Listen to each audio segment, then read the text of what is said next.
Today, we will show you our smallest vacuum seal machine. Step 1. Press the side button simultaneously with both hands to open the lid. Step 2.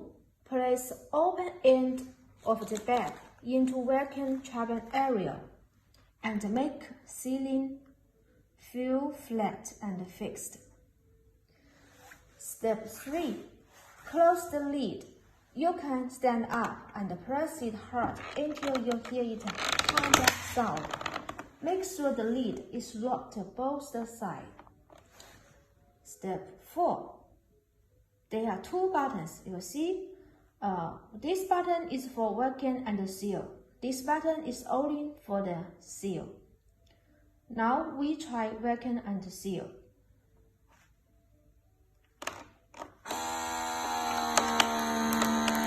When working, the light will flash. Step 5. When the seal is completely, the working light will stop flashing. Let's wait. Okay, the flashing stop. Let's